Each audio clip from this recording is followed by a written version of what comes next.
الحمد لله نحمده ونستعينه ونستغفره ونعوذ بالله من شرور أنفسنا ومن سيئات أعمالنا من يهد الله فلا مضل له ومن يضلل فلا هادي له ونشهد أن لا إله إلا الله وحده لا شريك له ونشهد أن سيدنا وحبيبنا ومولانا محمدا عبده ورسوله الذي أرسله بالحق بشيرا ونذيرا وداعيا إلى الله بإذنه وسراجا منيرا فقد قال الله تعالى في كلامه المجيد وفرقانه الحميد أعوذ بالله من الشيطان الرجيم بسم الله الرحمن الرحيم إن الله وملائكته يصلون على النبي يا أيها الذين آمنوا صلوا عليه وسلموا تسليما اللهم صل على سيدنا مولانا محمد وعلى آل سيدنا مولانا محمد محبতের সাথে সমস্বরে সকলে বলি আল্লাহুম্মা সাল্লি আলা সাইয়্যিদিনা মাওলানা মুহাম্মদ ওয়া আলা আলি সাইয়্যিদিনা মাওলানা মুহাম্মদ বালাগাল উলা বিকামালিহি كشف الدجى بجماله حسنت جميع خصاله صلوا عليه وآله উপস্থিত সামাজিক রাজনৈতিক ধর্মীয় নেতৃবৃন্দ ওলামায়ে কেরাম সামনে মিডিয়ার সুপ্রিয় বন্ধুগণ প্রশাসনের কর্মকর্তাবৃন্দ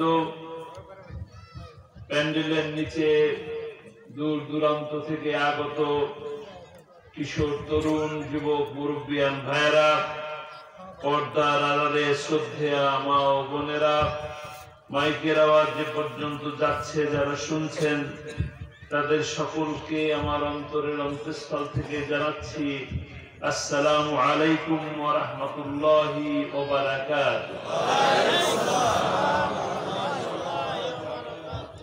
সর্বপ্রথম মহান মনিবের দরবারে শুকরিয়া আদায় করি যে আল্লাহ রাব্বুল আলামিন দীর্ঘ 16 বছর পর আমাদেরকে মুক্ত আকাশের নিচে এত সুন্দর পরিবেশে এই দিনের আলোয় আসরের পর মাগরিবের আগে দোয়া কবুলের এই বিশেষ মুহূর্তে কোরআনের কথা শোনার এবং যাওয়ার যে সুযোগ আল্লাহ রাব্বুল আলামিন করে দিলেন সেই আল্লাহ সুবহানাহু ওয়া তাআলার শাহী দরবারে আমরা শুকরিয়া আদায় করি সকলে বলি আলহামদুলিল্লাহ রব্বানা লাকাল হামদ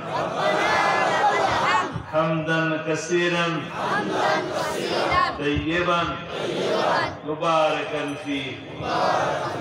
সেই সাথে ধন্যবাদ জানাই এই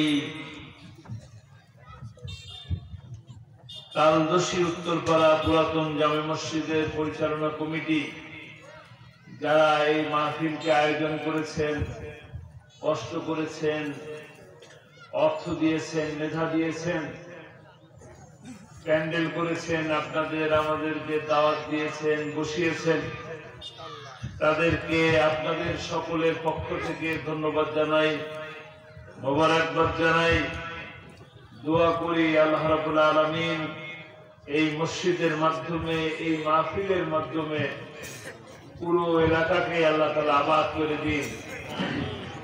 মসজিদকে কবুল করুন, মসজিদের সাথে সম্পৃক্ত ব্যক্তিবর্গদেরকে কবুল করুন, সেই সাথে মসজিদের যত ধরনের অভাব আছে, অনটন আছে, সকল অভাব অনটনকে আল্লাহ রাব্বুল আলামিন তার কুদরত দিয়ে মেহেরবানি করে, দয়া করে সকল অনটনকে দূর করে দিন, বলি আমিন। আলহামদুলিল্লাহ, আমরা আল্লাহ রাব্বুল আলামিনের শুকরিয়া আদায় করি এই বলে যে আল্লাহ আমাদেরকে দীর্ঘ 16 বছর পর মুক্ত আকাশের নিচে এইভাবে একত্রিত করে কথা বলার সুযোগ করে দিলেন। আমরা কি ভালো আছি? সবাই ভালো নাই? সবাই ভালো আছি? যে আল্লাহ এত সুন্দর ব্যবস্থা করে দিলেন তাকে শুকরিয়া আদায় করবো এত আস্তে কেন? বেশি ভালো নাই? বেশি ভালো আছি? তাহলে একটু সবাই সমস্বরে আল্লাহ শুকরিয়া আদায় করি। কালেমাতুশ শুকর। আমরা গলা ছেড়ে দিয়ে প্রাণ খুলে দরাজ কণ্ঠে একবার চিৎকার করে বলি আলহামদুলিল্লাহ। আল্লাহ তুমি সাক্ষী, আমরা তোমার শুকরিয়া আদায় করেছি। আল্লাহ আমাদের এই শুকরিয়াকে কবুল করুন। আমরা এসেছি কোরআনের কিছু কথা বলার জন্য। ওয়াতাসিমু বিহাবলিল্লাহি জামিআও ওয়া লা তাফাররাকু। আল্লাহর রজ্জুকে শক্তভাবে ধরো, ঐক্যবদ্ধ থাকো। তাহলে কি? আল্লামা সাঈদী বলছিলেন, আল্লামা সাঈদী কি বলছিলেন? একটা কথা বলি। আল্লামা সাঈদী বলছিলেন বাংলার উত্তর গগনে কালো মেঘ জমা হয়েছে। আমি দেখতে পাচ্ছি বাংলার উত্তর গগনে কালো মেঘ জমা হয়েছে, ঘন কালো কালো কালো মেঘ। যদি আপনারা সক্ষম ভাবে মোকাবেলা করতে না পারেন তবে সুবে সাদে খাওয়া সম্ভব। মনে আছে আপনাদের? কথাটা কি সত্য ছিল? আমরা গত 16টা বছর এই বক্তব্যটুকু শুনতাম আর মনে করতাম যে এই মুহূর্তে বোধহয় তিনি এই কথাটা বলছেন, ঠিক কিনা? কিন্তু চেষ্টা তো সবাই মিলে করলাম। 4 দল মিলে করলো, জামাত ইসলামী করলো, বিএনপি করলো, সকল দল। হেফাজতে ইসলাম রাজনীতি করেন না, তারাও চেষ্টা করলেন।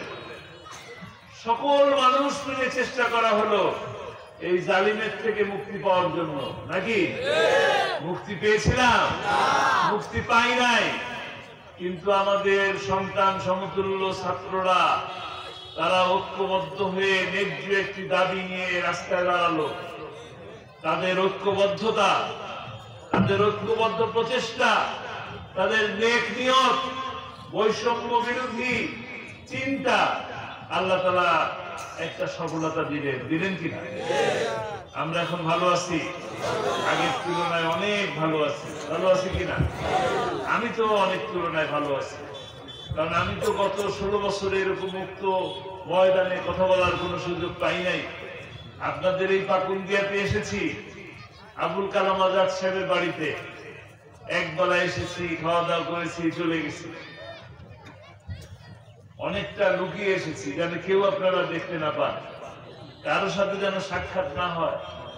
সাক্ষাৎ হলে বিপদ, ভিড় হয়ে যাবে, আপনারা ছবি তুলতে চাইবেন, আরো বেশি মানুষ জানাজানি হবে, পরে আপনিও বিপদে পড়বেন, আমিও বিপদে পড়বো, ঠিক কিনা? বিপদ ছিল কিনা? এমন বিপদ ছিল আমার ভাইদের, যারা তার বাবা মায়ের সাথে ঘরে থাকতে পারে নাই, স্ত্রীর সাথে এক ঘরে থাকতে পারে নাই, সন্তানকে আদর করবে, ভালোবাসবে, একসাথে থাকার সুযোগ তাদের হয় নাই। আছে কিনা? আমরাও এরকম অনেক সময় মাসের পর মাস, বছরকে বছর চলে গেছে, বাসায় ফিরে যেতে পারি নাই, মায়ের চেহারা দেখতে পাই না। আল্লাহ তাআলা দয়া করে মায়া করে এই পরিবেশ সৃষ্টি করে দিয়েছেন। এখন আপনারা সকলে আপনাদের নিজেদের কাছে, নিজেদের পরিবারের কাছে, বাবা মায়ের কাছে, সন্তানের কাছে, স্ত্রীর কাছে থাকার সুযোগ কে করে দিলেন? আল্লাহ করে দিলেন। সেই আল্লাহ শুকরিয়া আদায় করব। আমরা ভেদাভেদ ভুলে যাব, ভেদাভেদ ভুলে যাব, যাবো কিনা? ভেদাভেদ ভুলে যাব। আমাদের লক্ষ্য এবং উদ্দেশ্য হলো আমাদের দেশের স্বার্থ, দেশের স্বাধীনতা, দেশের সার্বভৌমত্ব, আমাদের ভাইদের সুখ শান্তি, আমার সন্তান সমতুল্য ছাত্রদের বৈষম্য দূর করে একটি সুন্দর সমাজ তৈরি করার লক্ষ্য, নাকি?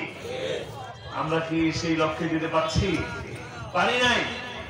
আমরা 91 সালে একটা সরকারকে ভোটের মাধ্যমে এনেছিলাম।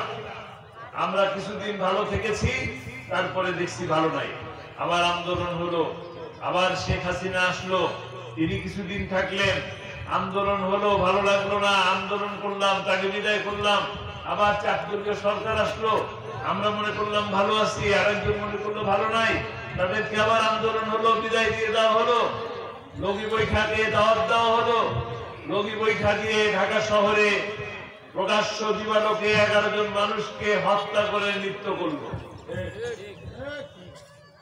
শান্তি আসছে?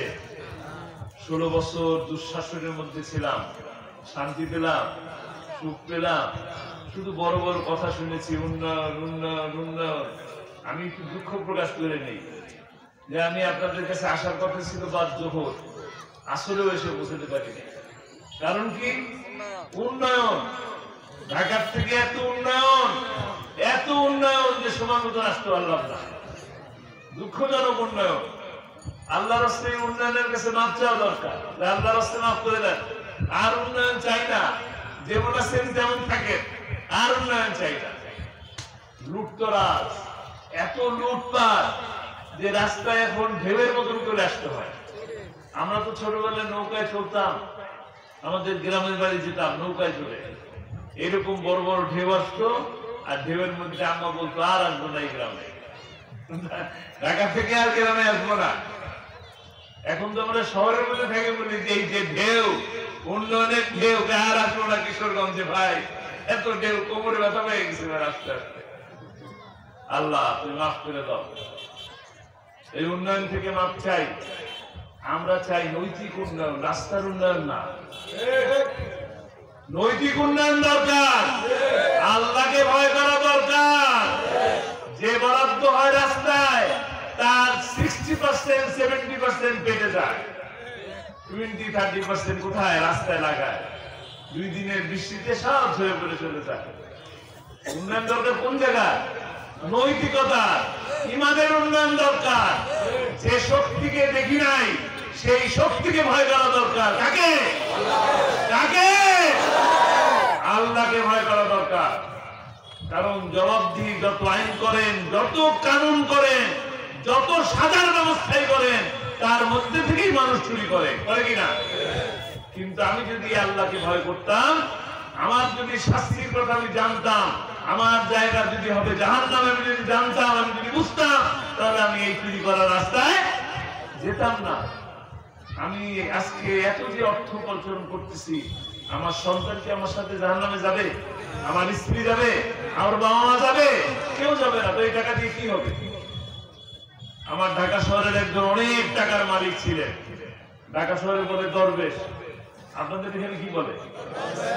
দরবেশই বলে। এই যে হাজার হাজার কোটি টাকা কামালেন, দাঁড়িয়েও কামাই ফেলেন টাকার সাথে, কামাই কামাই ছেড়ে গেলেন, কি লাভ হলো? এই টাকায় কি এনে দিছে? কি মর্যাদা দিছে? কি সম্মান দিছে? কোন সম্মান দেয় নাই, কোন মর্যাদা দেয় নাই। একটা মানুষও চোখের পানি ফেলে আপনার জন্য দোয়া করে না। একটা মানুষও আল্লাহর কাছে বলে না যে মুক্তি দাও, মুক্তি দাও। বলে? সম্মান নাই, টাকায় সম্মান নাই ভাই। সম্মান আছে কোথায়? কোরআনে সম্মান আছে। কোরআনে। এক আল্লাহকে ভয় করুন। দুনিয়ার মানুষ সবাইকে খুশি করলে কোনো লাভ নাই। আল্লাহ খুশি না, দুনিয়ার মানুষ খুশিতে লাভ নাই। এক আল্লাহ খুশি, সারা দুনিয়ার মানুষ আপনার করে খুশি। আলহামদুলিল্লাহ। কোরআনের পাখি বলছিলেন, কেন বললাম এই কারণে যে ঐক্যবদ্ধই হতে হবে। ওই যে ভাগ্য আকাশে উত্তর গগনে কালো মেঘ, ওই কালো মেঘ দূর হয়েছে কিভাবে? ঐক্যবদ্ধ প্রচেষ্টার মাধ্যমে, ঐক্যবদ্ধ আন্দোলনের মাধ্যমে। আজকে যদি আমরা ঐক্যবদ্ধ না থাকি, আজকে যদি আমাদের ভাইয়ের মধ্যে বিভেদ সৃষ্টি হয়, তবে ওই আল্লামা সাইদি বলছিলেন, কি বলছিলেন? আমাদেরকে বলে মৌলবাদী, আমরা মৌলবাদী, তোমরা আগাবাদী। বাড়াবাড়ি করবা তো 12 কোটি মুসলমান গোড়া ধরে ধাক্কা দেবে, নাড়া দেবে, এক নাড়ায় কোথায় বসাবে? দিল্লি না বলে তো লন্ডনও বলতে পারতেন, দিল্লি না বলে লন্ডন বলতে পারতেন কিনা? দিল্লি না বলে আমেরিকা বলতে পারতেন কিনা? লন্ডনে তো তার বোন থাকে, ভাগ্নি থাকে, থাকার তো জায়গা আছে। আমেরিকায় তার ছেলে থাকে, বলতে পারতেন কিনা? বলেন নাই, বলছেন কোথায়? কারণ কি? কারণ কি? ভারতের দালাল কোথায় যাবে? ভারতেই যাবে। ভারতের রাজাকার কোথায় যাবে? এর জন্যই বলছে দিল্লি যাবে। এবং সত্য হয়েছে কিনা? সত্য কথা বলেছিলেন, এমনও দিন আসবে ইন্দুরের গর্থ পাবেন না পালাবার জন্য। পাইছে নাকি? আবার বলে চট করে আসবে, চট করে আসবে নাকি? চট করে আসলে, চট করে আসতে কট করে ধরবে, কট করে ধরে ঝট করে ট্রাইব্যুনালে দিয়ে দেবেন। কোথায় দেবেন? ট্রাইব্যুনালে। যে ট্রাইব্যুনালে কোরআনের পাখি আল্লামা সাইদি এই ঝড় বৃষ্টি রোদ শীত তার মধ্যে তাদেরকে নিয়ে আসতেন, কোরআনটা বুকে নিয়ে। কোনো কষ্ট নাই। কষ্ট আছে? কোনো কষ্ট নিয়ে আসেন নাই, হাসি মুখে সালাম দিতেন। আর এখন যাদের আসে তারা কি করে? মন খারাপ হয়ে যায়, দোয়া চায়। দোয়া কেউ করে? দোয়া করে না। কোরআন আপনাকে সম্মান দিবে, কোরআনের সাথে থাকুন, কোরআন আপনাকে সম্মান দিবে। কোরআনকে ধরেন, কোরআন আপনার মর্যাদা দিবে। কোরআন মানেন, আল্লাহ আপনার প্রতি খুশি হবে। ঠিক কিনা? কোরআন ধরলে বিপদও আছে। বিপদ আছে কিনা? কোরআন ধরে তো আল্লামা সাইদি জেলে গেছে, 13 বছর জেলের মধ্যে থাকছে, শুধুমাত্র কোরআনের দাওয়াত দেওয়ার কারণে, কোরআনের কথা বলার কারণে, কোরআনের দাওয়াত দেওয়ার কারণে 13 বছর জেলে থাকছেন। তার কি কোনো দুর্নীতি আছে? তিনি কি রাজাকার ছিলেন? যদি রাজাকার থাকতেন তাহলে হাসিনার মতন পালাতেন। ঠিক কিনা? কারা পালায়? আপনার বাড়িতে যারা চুরি করতে আসে, চোর বলে যদি চিৎকার করেন তাহলে পালায় কে? চোর পালায়। বাড়িওয়ালা পালায়? বাড়িওয়ালা পালায় না, চোররা পালায়। কে পালাইছে?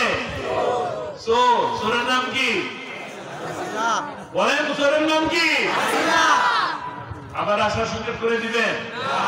আমরা যদি ঐক্যবদ্ধ থাকি তবে কোন চোরের স্থানে বাংলার মাটিতে হবে না। হবে?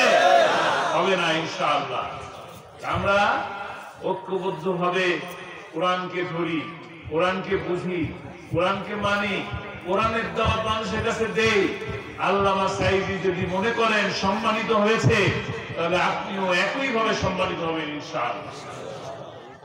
মানুষ যে কোরআনের পাখি বলে, ভালোবেসে বলে, ভালোবেসে বলে, এই ভালোবাসা আপনিও পেতে পারেন একই ভাবে, কারণ ওই কোরআন তো আল্লাহর কোরআন। আল্লামা সাইদি যে কোরআন ধরেছে সেই কোরআন এখনো আছে, আগামীতেও কিয়ামত পর্যন্ত থাকবে। আমরা যদি সেই কোরআনটাকে ধরি, কোরআনকে মানার চেষ্টা করি, তবে আল্লামা সাইদি যেভাবে সম্মানিত হয়েছেন, মর্যাদাবান হয়েছেন, যার কথা শুনলে চোখে পানি চলে আসে, আপনার কথা শুনলে একই ভাবে মানুষের ভালোবাসায় আপনার জন্য অন্তরটা কেঁপে উঠবে, চোখে পানি আসবে। আসুন আমরা ঐক্যবদ্ধভাবে প্রচেষ্টা করি, এই দেশকে একটি সুন্দর সোনার বাংলা গড়ার জন্য যে চেষ্টা, সেই চেষ্টা আমাদের করে যেতে হবে। চোরের কোন স্থান দিবেন না, মনে থাকবে। চোরের স্থান দিবেন, শাহবাগীদের স্থান দিবেন। এক শাহবাগীর কথা বলে যায় আপনাদের কিশোরগঞ্জের এক শাহবাগী, স্থান দিবেন কিনা চিন্তা করবেন। এই যে শোলাকিয়া ঈদগাহ ময়দানে নামাজ পড়তে আসে বছরে একবার, আর সারাদিন দেখা যায় না, দেখা যায়, দেখা যায়, তাকে স্থান দিবেন? কোথাও জায়গা দিবেন? শাহবাগীরা নাস্তিক ছিল, নাস্তিকদের কোনো স্থান নাই। এই বাংলাদেশের মানুষ নাস্তিকদের পছন্দ করে না। বাংলাদেশের মানুষ ইসলামকে পছন্দ করে, কোরআনকে পছন্দ করে। কাজেই কোরআনের বাইরে, ইসলামের বাইরে কোন শক্তিকে কোনোভাবেই কোন রকমের স্থান দেওয়া যাবে না। আর শেষ কথা বলি, সময় শেষ হয়ে আসতেছে, মাগরিবের ওয়াক্ত আসতেছে। আল্লামা সাঈদীকে ভালোবাসেন? সবাই ভালোবাসে? আল্লামা সাঈদীকে কিছুক্ষণ আগে অনেকেই বলছেন তাকে হাসপাতালে নিয়ে এসে হত্যা করা হয়েছে। আমি সেই প্রসঙ্গে আর যাব না।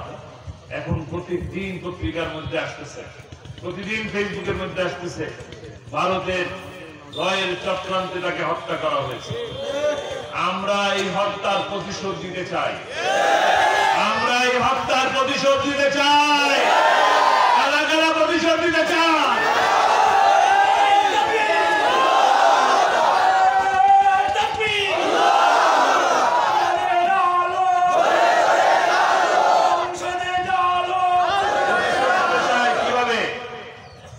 কিভাবে প্রতিশোধ দেব?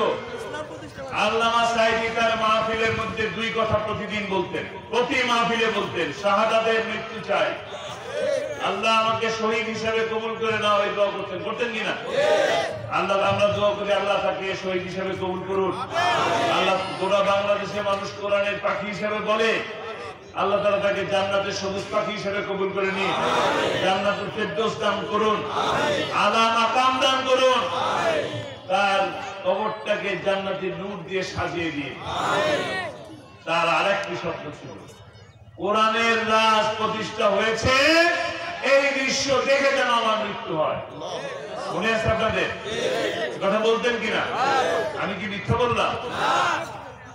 এই স্বপ্ন তিনি তো দেখলেন, পূরণ হয়েছে, বাস্তবায়ন হয়েছে।